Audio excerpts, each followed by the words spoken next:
All right, good morning. Welcome to Wisdom of the Wilderness. Take it away, Prof. Jake.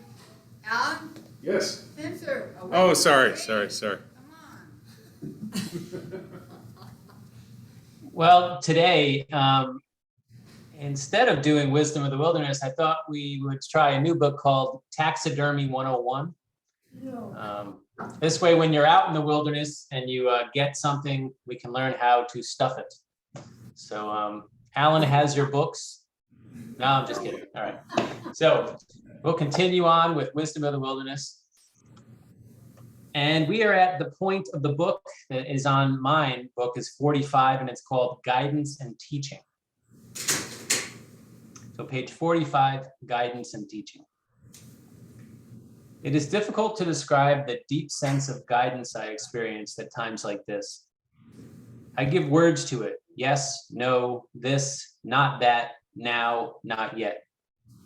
But it doesn't come in words nor even in thoughts. It's more like a kind of energy in a certain direction when the time is right for something, and a fatigue in that direction when it's not. Nature guided me, I think, by energy and lack of energy. Even now, years later, it continues, less dramatic, but still extraordinary. I still believe this is the most ordinary way of living, the natural way, the way of life for which we are all born. Whatever the deep guidance is, it frees me from bondage to mind thoughts. It liberates me from agendas, strategies, conditionings, and preconceived images. When that nature power is strong, I no longer have to follow my mind away from the present moment into the abstract, unconnected territories it wants to construct. Instead, I sense my thoughts and emotions in the same way I appreciate sights, sounds, smells, tastes, and touch, all cleanly, right here, right now, just part of what's going on. What's going on is not just guidance, but also teaching. I am not meant to be a puppet, mindlessly turned this way and that by a power not myself. The power, as I called it then, is wisdom. And wisdom wants me to be wise, able to participate freely and fully in the dance of creation. So wisdom guides me into situations and through circumstances where I learn the ways and the wonder of inner and outer nature. Wisdom teaches wisdom. Thus, I learned about fear. The basic lesson is this: fear is not an enemy, but a friend. Fear is something good, something alive, alert, and wild in us. Fear may be a response to danger, but fear itself is not dangerous. I'm going to read that again. Fear may be a response to danger, but fear itself is not dangerous. I guess that disproves the old saying, I was scared to death. On the contrary, it is nothing other than life spirit standing on its toes right here, right now, with clear attention, sharp senses, ready body, flared nostrils, bristled hair, poised muscles, pumping heart, clean breath. The immense gratitude I experienced when I was most afraid was for feeling so incredibly alive. In untamed fear, there is a profound sense of something that is me going through the experience. It is personhood without definition, identity without identification, selfhood without attributes. And it has an immense steadiness to it, an almost eternal quality. Here is this life, this being that is deeply myself, having this experience, being in it, as I have been through every moment of the past, as I will be in every moment to come, no matter what. In this strange way, fear brought me an ultimate reassurance. I understand how people can become addicted to fear. I have known some who were hooked on their own adrenaline, compelled toward danger, driven to dancing with death at the edges of life. I doubt that will ever happen to me, for I have no desire to seek fear. But neither am I interested in protecting myself from it. When fear does come, I no longer want to cope with it. Let me neither tighten myself against what I'm feeling, nor become paralyzed by it. But let me live into the bright, sane responsiveness that makes fear possible. Let me welcome fear for the friend it is, for what it teaches and how it serves. When I feel the hairs on the back of my neck bristling for no reason, when I sense an unexplainable tremulousness, I never again want to deny it or call it neurotic. Instead, I want to welcome it, go into it, see what it is trying to show me. People who have been assaulted sometimes say they had a premonition of danger, but they dismissed it. They judged their fear as unrealistic, denied or coped with it, and forged ahead. They were afraid of being afraid, and they got hurt. I have to disagree with Franklin Roosevelt and so many others who have said that the only thing we have to fear is fear itself. I would turn the phrase on its head and maintain that the only thing we have to fear is our fear of fear. All right, we're finally going to get to his big breakfast. Breakfast. It was at least 2 hours, more likely 3, that I sat by the fire.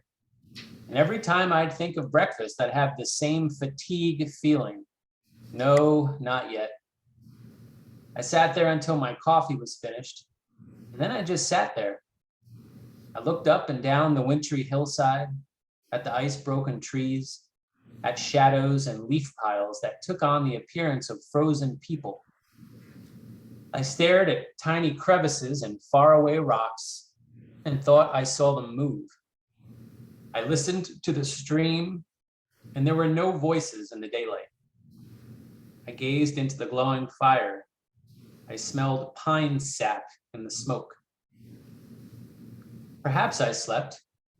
I know I had long been still, body and mind unmoving, very slowed in breathing, when something seemed to move within me, and I felt heard. Now it's time. I was full of energy as I stood up and took a deep breath and looked at the sky and saw from the winter sun that it was well past noon. I piled more wood on the fire and set out the makings for breakfast. My movements were unhurried, deliberate, appreciative. Next to the fire, I placed a griddle for the sausage and vegetables, a frying pan for the eggs, and a pot of water for more hot coffee. Green peppers sliced, onions diced, white velvet mushrooms chopped, butter on the griddle steaming. Open my can of sliced white Irish potatoes, drain them, make a place for them on the griddle, add a little butter, sizzle of the vegetables being seared, onions aroma blending with pine sap smoke, salt, and pepper. God, it's good to be alive. When the vegetables were simmering well, I pushed them to the side and dumped a whole package of sausage on the griddle. Broke half a dozen eggs into the frying pan and cooked them very, very slowly. Bread toasting, burning on the rocks, 2 slices of cheese waiting, a little catsup on the side for the potatoes. It was ready. As I stood to get my plate, I looked down at the thing I had wrought. There before me was the queen mother of all breakfasts. It was more huge, more beautiful than any description or even fantasy could portray.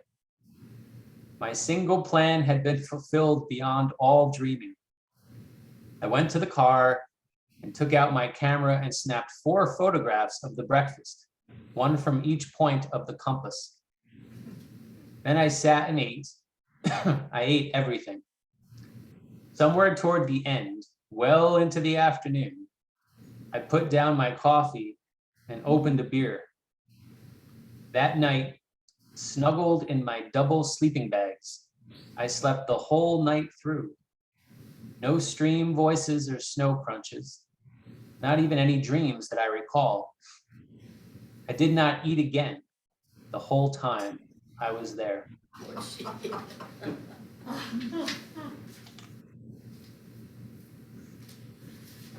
was the wrong chapter to read right now. I haven't had lunch yet. All right. So now we're in chapter 4, and this is called Cicada Song. There's another quote from St. John of the Cross to start us off. The tranquil night at the time of the rising dawn, silent music, sounding solitude. This is one of those stories that is likely to sound like a tall tale, and I can't assure you of the validity of my perceptions. All I can do is report what it was like for me. It happened on that very first trip to the mountain, on the second day, the day after the night of the bear. The night had been a teaching in the wisdom of here and now aliveness, an exercise of attention. My fears, the bear's visit, the cold hardness of the ground without a sleeping bag, the dreams that came, all these brought me to a clean, clear immediacy of presence. And that immediacy prepared me to be bowled over by the glory of the stars, a beauty so powerful in the mountain midnight, that it took my breath and my heartbeat and held them until I was almost sure I would die before it gave them back to me. Oh, beauty of aliveness in the night. Afternoon. I have the sense that more is to come. Last night was slim on sleep, to say the least. I awakened with the sunrise, and I have been gritty-eyed and almost stumbling all day, everything in me slowed by fatigue. Now I am in the deep, dull downtime, the afternoon valley, the slough that adrenaline leaves behind when it disappears like a withdrawing glacier. I lie here on my blanket beneath a tree, warm and easeful and longing for sleep, but I can't sleep. Cicadas are too loud. Their droning rises and falls, comes and goes in my ears and penetrates my bones. Occasionally I doze just a little into it, but then it becomes so loud or stops so suddenly that I reawaken. I am short of temper and fully irritated with the cicadas. They are interfering with my plans. Even in my dullness, my mind has been making plans to take a nap and awaken fresh in the evening air so I will have the vigor to build another wonderful fire and cook a great supper and sing a welcome to the coming night. But everything seems to depend on this nap I must take now, this sleep I hunger for, and the cicadas are interfering with my plans. It occurs to me in this raspy kind of thinking that happens whenever I can't sleep, that every irritation in my whole life has come from something or someone interfering with my plans. There's a message here. Have no plans and you'll have no problems. I hate the message. This afternoon, I hate all messages. I am in no mood to be taught. I want only one thing now, and that is for the singing tree bugs to shut up. Quiet, I shout. Give me a break. They pay no attention. Crickets, frogs, birds, any sensible animal will go quiet at least for a while if you yell at it. But these cicadas either don't hear or don't care. I am quite certain they don't care. They live, it seems, in cicada world, the world of the present moment. I remember learning that cicada larvae spend from 2 to 17 years under the earth, sucking root juices in the silent darkness until one single summer when they rise into the light and molt, sing in court, mate, and die. This year, there is a huge crop of them, each one getting all it can out of its brief, blessed time in the sun. They must have begun their singing around midday, but I failed to notice them. I see now that what cicadas do is mess with your consciousness. They start singing so gradually that you don't quite hear them until they're really underway. And then they keep you going so steadily that you tune them out. Then they suddenly stop, and you sense the quiet and wonder where it came from. Then, just as you're getting used to the silence, they strike up again, and you're right there with them for a while until they become a drone, and you tune them out again, and that's when they stop. It could be a kind of calling, I guess, an invitation to this here now moment. What I want here and now is sleep, and they don't care. So I just lie in my blanket in the heat, almost dozing in some moments, almost awakening in others. Perhaps I join the cicadas in a few truly present moments, but I do not sleep. Dusk comes and hunger. I must have rested, for I find a fresh energy coming with twilight. Within the reverberations of cicada song, I gather wood slowly, attentively. My movements feel graceful as I form the fire bed and light it. With the flames licking large in the evening breeze and coffee brewing there, I cook my supper, a can of baked beans bubbling in the coals, bread slightly burnt upon the flames, a can of beer. Not much of a feast, but I am very much into the heaven of it. And the cicadas sing and sing. Now I am hearing them all the time. I no longer tune them out. I am no longer dulled or lulled. And through no effort of my own, I hear and see and smell and taste and feel everything. Cleaning up after supper involves rinsing my fork and dropping the bean and beer cans into a plastic bag. In the very last twilight, I get my drum out of the car. Yes, I admit it. I brought my drum. I'm not sure why. It wasn't on my list. Now as my hands touch the drum's rough wood sides and rawhide skins, I know it was part of my subliminal plans for my first wilderness solitude. Something native, primal, aboriginal.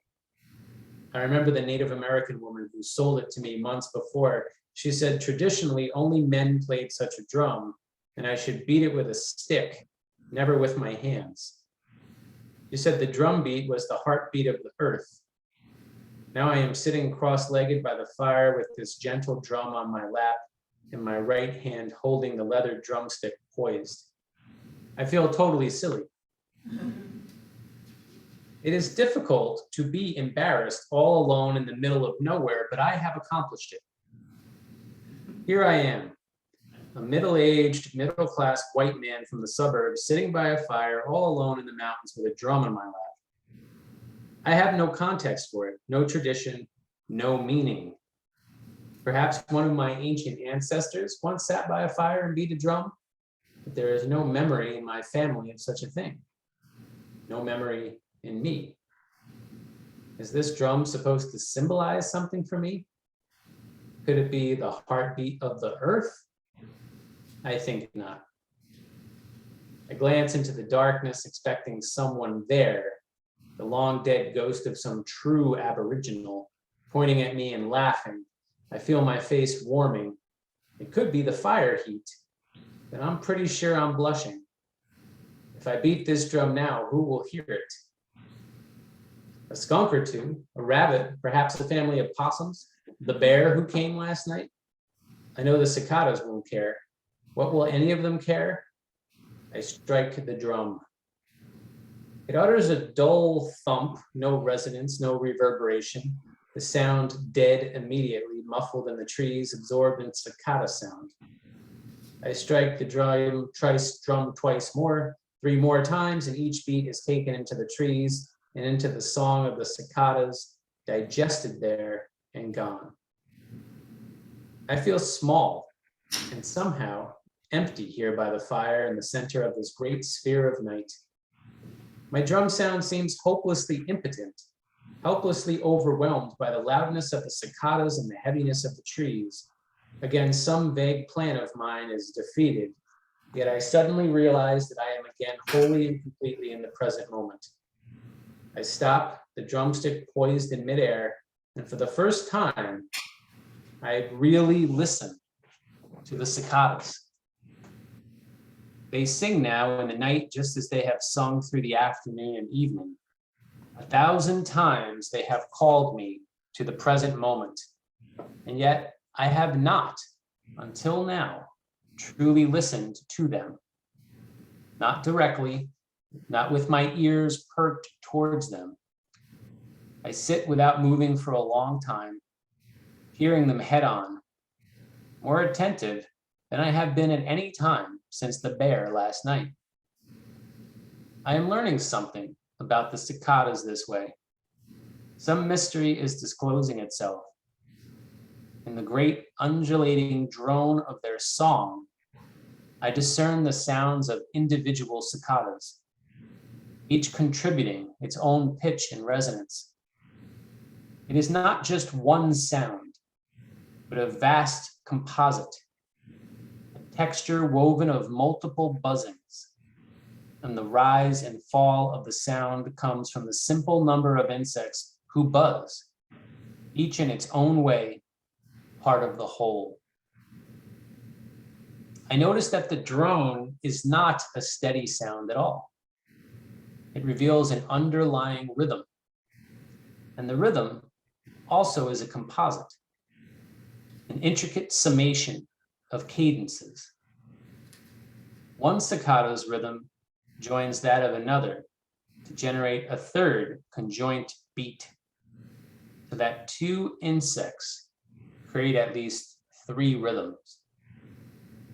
My mind fails as I try to multiply that by the number of bugs in the trees. But I realize now there are far fewer cicadas there than I would have thought.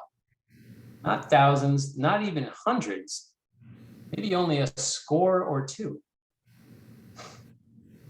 Sensing the rhythms within the drone, I begin to beat the drum with them. I try to pick out a cadence and follow it, but it feels too complex. I cannot tell one pulsation from another for more than a few moments. Then, in the way I have learned to receive gifts, I quit trying.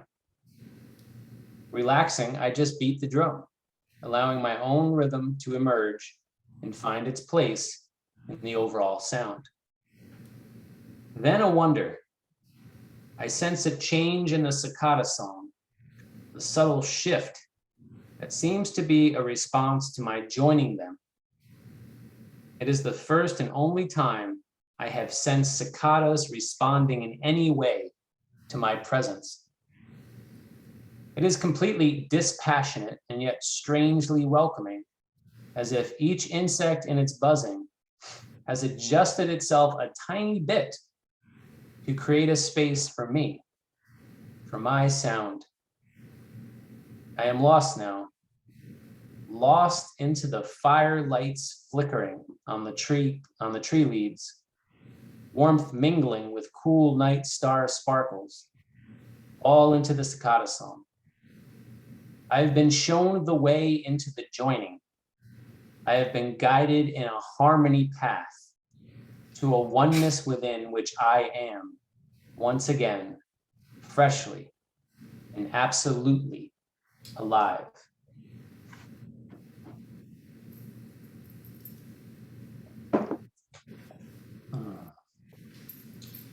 Has anybody ever played in a cicada band out in nature before? I wonder how they make their song. With their wings or? I wonder if they play covers from Bruce Springsteen. Yeah. That's what all people from New Jersey wonder when cicadas are playing music. Is it Bruce Springsteen they're playing? Yeah, no, that's a good question, right? I mean, you know, does one start up and then everybody else join? Is there an initial beat that the one does and then each one adds its own little, I don't know, but I think he does a wonderful job of bringing us into that moment where he says the only time in his life that of all his camping experiences that he felt cicadas respond to his presence. How does he get, Go ahead. how does he get just so deep into this? I find it hard to, I don't know, if I went out, I spent a lot of time out in the woods. Maybe it's because I was too busy planning. What he's not telling you is about all the magic mushrooms that he ate prior to Did I ate before that? Okay. No, I'm just kidding. I think it was that's a good question, right? I think it's each person has a specific time in their life that speaks to them deeply in some way. And these moments come out through their lives. But at this particular time in his life, it just seems like he was called to be alone in nature. And because he responded to that call, as Joseph Campbell would say, the first thing you have to do is respond to the call, right? Because he responded to the call and put himself in those situations, which takes a lot of effort in itself, right? To be honest, it takes a lot of effort to come out of your comfortable life, to go into nature alone when you have a family, and to spend time there. So that was the first thing, was the response to the call. But then I think as he's trying to get across to us, then there comes the getting out of the kind of panic state, the fear state that he brought with him, right, at first, and getting into a deeper state of listening, of being open, of being welcomed. And then once he's into that state where he really feels that he's being welcomed, he can be with fear. He can be with presence and all these things and feel a connection to himself. So I don't think obviously what he's going through is not, I wouldn't say it's an easy process, because he's relating it to us after he's been through it. Obviously, he's writing about it, and he's about to die as he's writing this book too. I mean, he's ending the end of his life, and he knows that. So I think he has a great stillness and presence about him as he's writing this book, because it's the last book that he's ever going to write before he passes on out of this life. And I think that gives him, I don't know, I've read some of his other stuff, and I just think that this book has a different feeling to it. What does he bring back to his life after he's had these experiences? Does it change how he behaves, relates, works, or is this just sort of a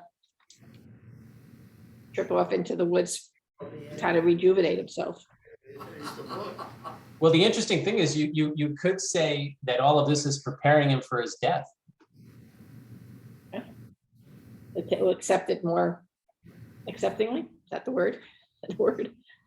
I mean, you could. I mean, I don't want to make that definite, but from what I've read in this book and from some of the things his friends, have written,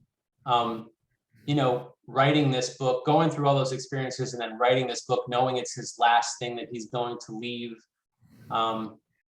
There's a kind of a process of letting go there. Yeah. And so it could be very well. Wait a second. Death. Oh, go ahead.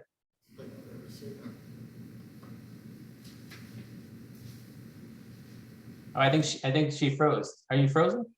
No, I muted because my clock was banging. Oh. Sorry. I was like, the power of the slowing really hit you there hard. Yeah, I know. The banging clock hit me. Denise has mastered the power of the slowing. All right, this next section is called Universe Sound. As I describe the experience now, it seems profoundly mystical. Yet I cannot adequately express how ordinary it felt, like the simple act of taking a breath and relaxing, entering this real here and now moment, letting things be exactly what they are, joining the plain truth of what simply is. There was even a part of me that kept watching from an almost scientific vantage point, a mindfulness that observed the happenings with gentle curiosity. I noticed, for example, that the cicadas I had heard all day resided in just 2 trees, one about 6 feet southeast of my tent, and the other perhaps 15 feet southwest, directly south of my fire. The trees were about 20 feet apart, and I further noticed that instead of all the cicadas singing at once, The communities within each of the trees were alternating. First, the group in one tree would sing, and as their sound waned, the group in the other tree would begin. There was no doubt in my mind that the two communities were singing in response to each other. Now, if anybody's ever stayed in a Trappist or Benedictine monastery, female or male, when they do their different offices, they sing the Psalms back and forth to each other.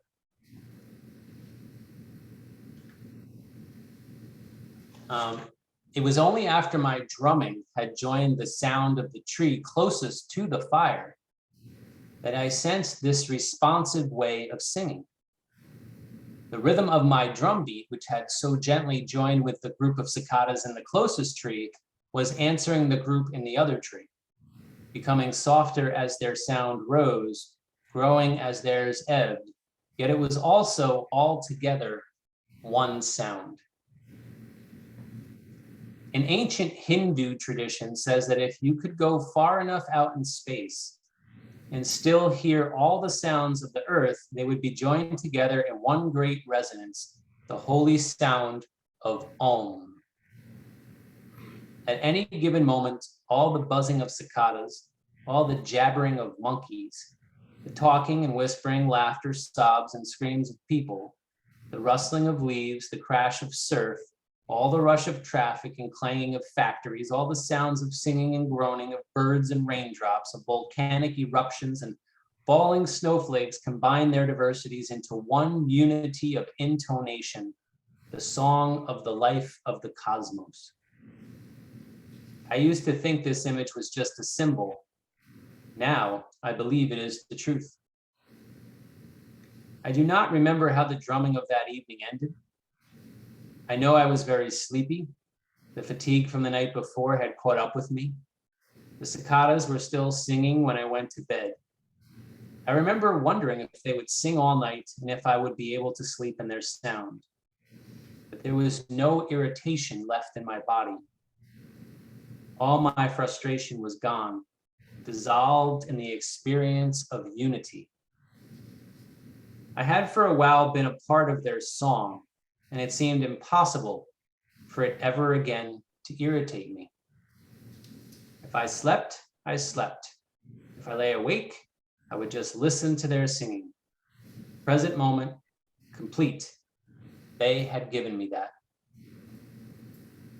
Lying in the tent with one cicada tree to the southeast and the other to the southwest, I was even more aware of the two groups responding to each other. I shifted my position so that I lay on my back with my head to the south. The sound of one group clearly came to my right ear, the other to my left. Cicada stereo. I was sound cradled, gently rocked back and forth by their singing. I may have slept, but I remember their song continuing steadily for a long, long time. You know, I'm going to go back to that line.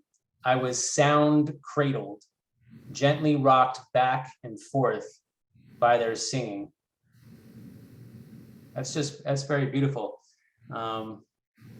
I may have slept, but I remember their song continuing steadily for a long, long time.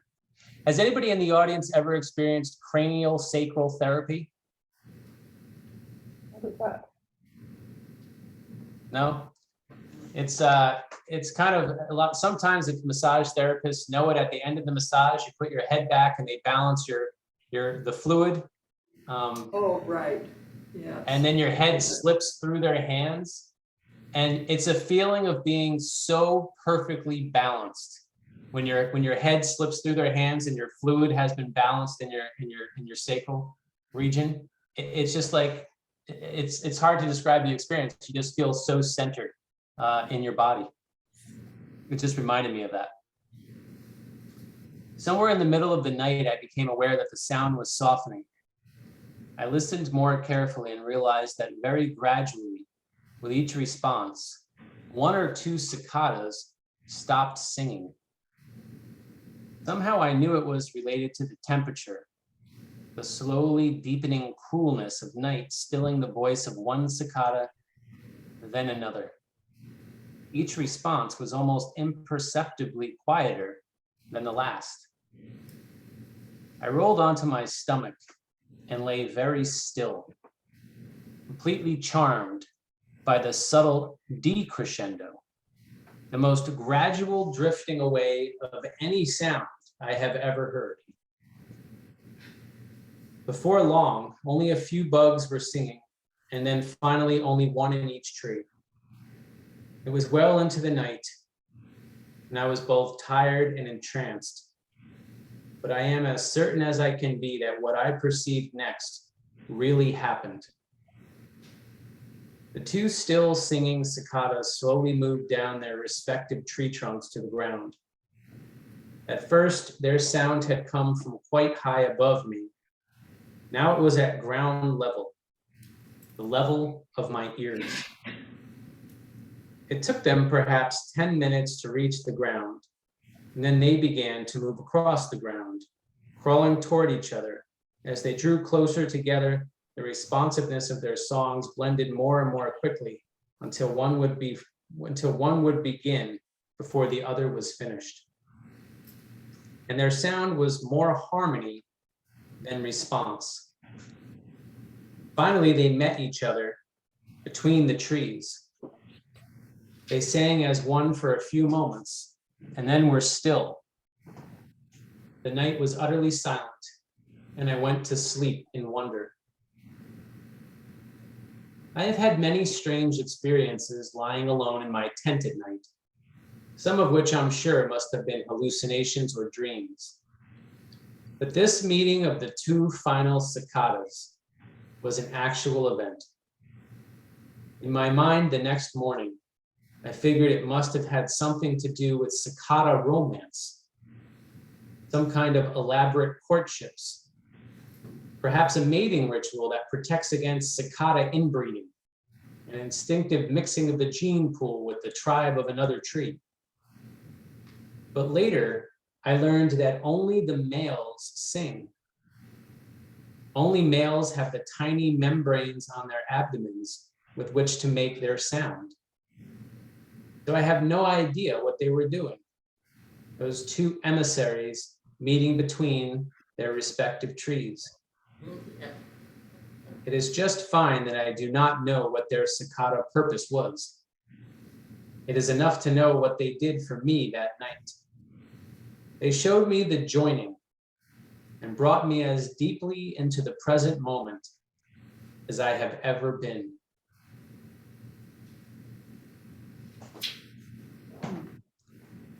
Take a drink of water.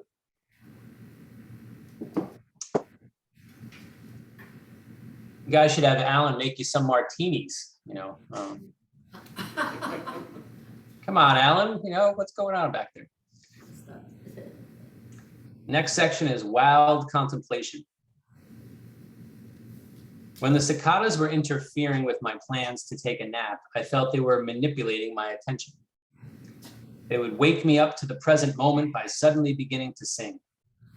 Then they'd drone on until my attention became dull and I tuned them out, at which point they'd stop singing and the very silence would reawaken me to the present moment. I didn't know it at the time, but they were giving me a postgraduate education in contemplation. I have studied the psychology of contemplation for many years. I know contemplation is a state of awareness that is, among other things, wide open and completely present to whatever is going on in the immediate moment. I also know that most of us aren't that wide open or immediately present most of the time. Instead, our brains have learned to pay attention to specific tasks at hand by actively excluding background noises, distracting thoughts, and anything else that we deem irrelevant. The brain has to work hard to do this, which is why we become tired after long periods of concentration. But even when we aren't concentrating on anything in particular, our brains are still in the habit of tuning out steady background stimuli. That's what I had done with the cicadas. At first, I was concentrating on getting some sleep, so I tried to tune out the cicada song. They cooperated by droning steadily until my brain shut their sound out. But then they'd stop, and the change would open my attention and bring it back to the present moment again. It has always seemed to me that true natural presence, true wild being, involves no tuning out of anything. It must be absolutely contemplative, openly receptive to all the sights, sounds, smells, tastes, and feelings that exist in each immediate moment. I believe it is civilization, the taming of our nature, that has taught us to focus on a single task and tune out what we consider to be distractions. I acknowledge that we do have to do this to function well in our society, but it just isn't natural. Nearly 30 years ago, neurological researchers found that adult domestic cats focus attention and tune out distractions much as adult human beings do. When a domestic cat is resting, it can tune things out quite completely. Sometimes, if a cat is sleeping comfortably in its favorite napping place, you can even pick it up without waking it. And when stalking a mouse, a cat becomes nearly oblivious to everything else. You'd almost have to set off a firecracker to get its attention. In matters of attention, then, cats are very much like people, dull when they're comfortable, tunnel visioned when they're intrigued by something. I used to think cats were very contemplative, but according to these studies, they are not. I had long wondered about these observations because neither dullness nor focused attention is very wise unless you're in an absolutely secure situation. Both would be dangerous in the wild. Any decent predator could half swallow a comfortably sleeping cat before it woke up, or could easily sneak up on one that was single-mindedly stalking a mouse. It's clear, however, that wild cats are very different. African lions hunt in coordinated teams. When stalking, they need to be attentive not only to their prey and competing predators, but to their hunting mates as well. Mountain lions hunt alone, but in stalking, they will often take a downwind side route, moving ahead of their prey to find a rock or tree from which to pounce in ambush. Such stalking requires a keen, open, unfocused awareness of landscape, scents, wind shifts, and a host of other perceptions all at once. It simply must be contemplative. The focused stalking of domestic cats seems crude, almost lazy, compared to the open contemplative attentiveness of wild cats. It is the essence of the difference between domestic and wild, between tameness and freedom, between safety and danger. For me, it is the difference between going through the motions of life and really living. I know of no studies on the neurology of attention in wild animals, and I hope there never will be any. For brain implants are required to do it. But I imagine most wild animals neither tune out nor focus their attention very much. When I say they are contemplative, I am not romanticizing them. They simply could not survive without open, clear awareness. Domestic animals in their protected houses, barns, and stalls don't have to worry about sudden attacks by predators. Neither do they need to track and stalk to find food. A house cat can afford to have a focused one-track mind about stalking. Dinner will be served whether it catches the mouse or not. Even though cats look deadly serious when stalking, they are really playing, as human beings play, expressing only a fancy of their buried wildness. I think all babies, animal and human alike, are naturally contemplative. We are born open, present, unfocused, here and now. In civilized society, we teach children to focus their attention, to fend off distractions, to concentrate on the particular task in front of them. This may be necessary for learning in the ways our schools are conducted, but we should know that we are training our children out of their natural contemplative presence, teaching them to devalue it, even perhaps to fear it. Children with attention deficit disorders tend to be naturally contemplative, but they can have tremendous difficulty in our focused civilization. We treat them with drugs. Yeah. When it comes to the training of young animals in the wild, things are very different.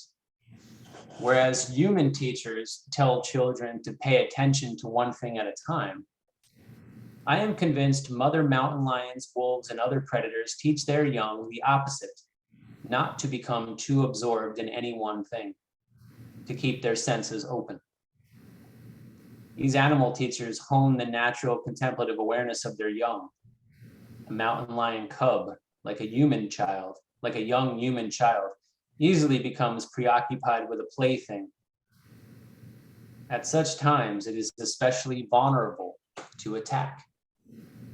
When it comes time for training, the mother mountain lion teaches her cubs to watch out for themselves, to remain open and sensitive to sights, sounds, and smells coming from any direction at any time. This is an essential part of their training for hunting as well as self-protection. Domestic animals and wild animals raised in captivity usually do not survive when released into the wild.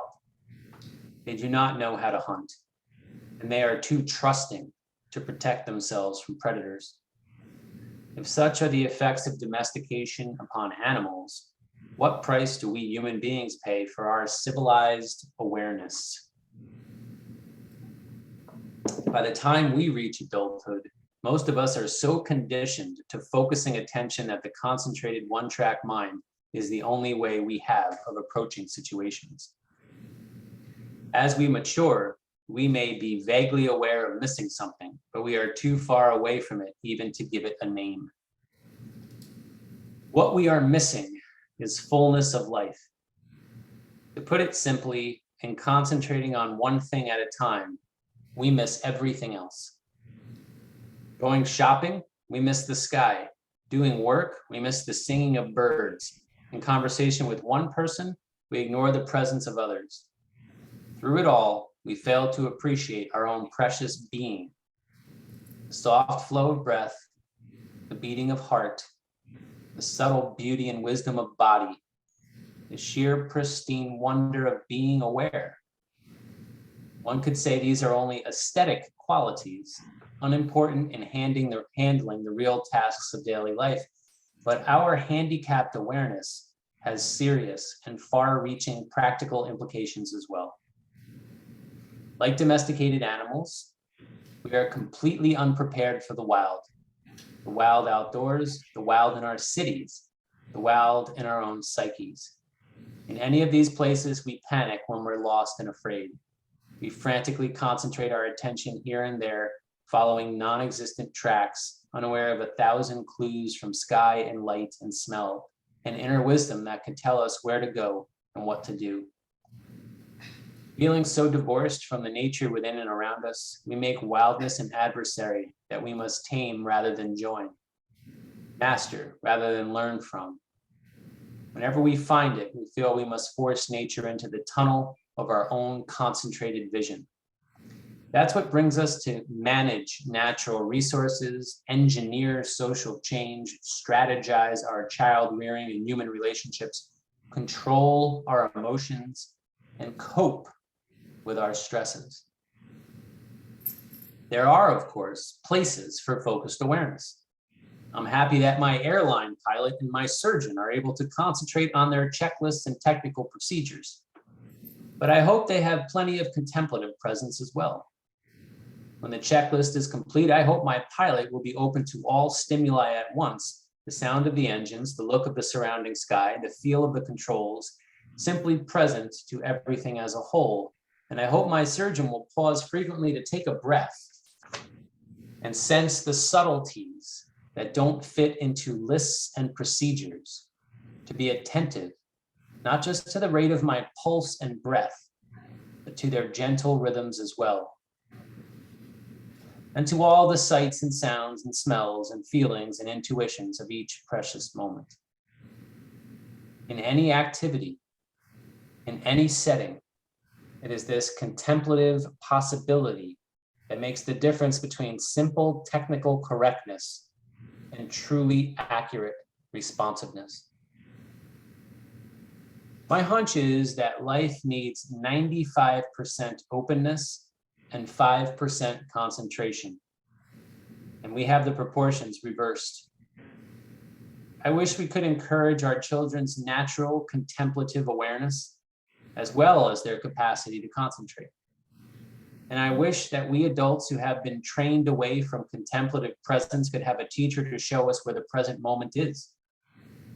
All it takes is someone or something to point us in the right direction. And then when we look there, we discover teachers waiting everywhere, inside trees, animals, wind, and stars, in the pristine eyes of little children, and in our own souls. The cicadas taught me many things on that first trip to the mountain. The most profound teaching about joining in harmony and the welcoming space all things make for one another in fundamental oneness is something I cannot express in words. But what they taught me of immediate awareness is very clear and precise. Cicadas can be messengers of immediacy for us all. In mountain forests or any inner city streets on a summer afternoon, the song is there for the listening. Be here now, be here now, be here now. It's also a book by Ram Dass. All it takes is ears to hear. The listening is everything. Cicadas, of course, don't exist simply to remind forgetful human beings to wake up to the present moment. Like all creatures, like all people, cicadas are ends in themselves. Cicadas live in cicada time, in cicada cycles, in the world of their long darkness and their brief time to sing.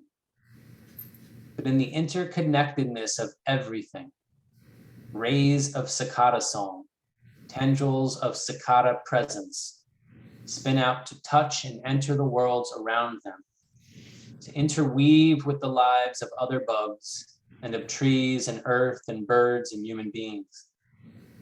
In pure immediacy, it is finally impossible to distinguish who is touching whom. Who is touching whom? Who is touching whom? Who is touching whom? What is being taught? That evening by the fire, in that wordless, spacious, endless interconnection, I might even have taught the cicadas something about the deep essential goodness of human sounds, however clumsy they might be.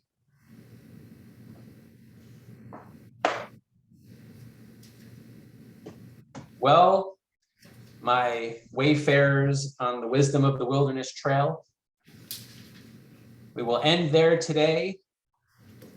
We had a big breakfast and we learned a lot from cicadas. That's all one can hope to do in an hour of their lives. So.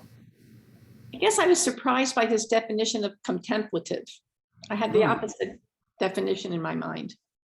Yeah, well, that's interesting, right? So you know, Thich Nhat Hanh was a famous kind of contemplative teacher of mindfulness, and his whole thing was, you know, he said, you know, when you wash the dishes, you know, and don't concentrate on anything else, just wash the dishes. And here you have Gerald May saying, be aware of everything while you wash the dishes. So they might not be too far apart in actuality. It might just sound different to our human minds.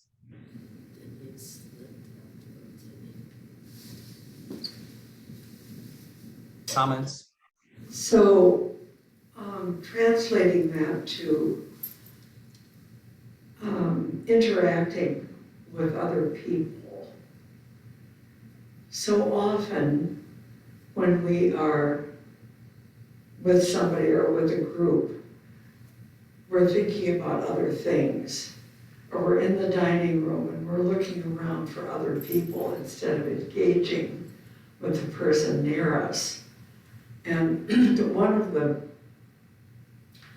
gals, it would have been called life enrichment.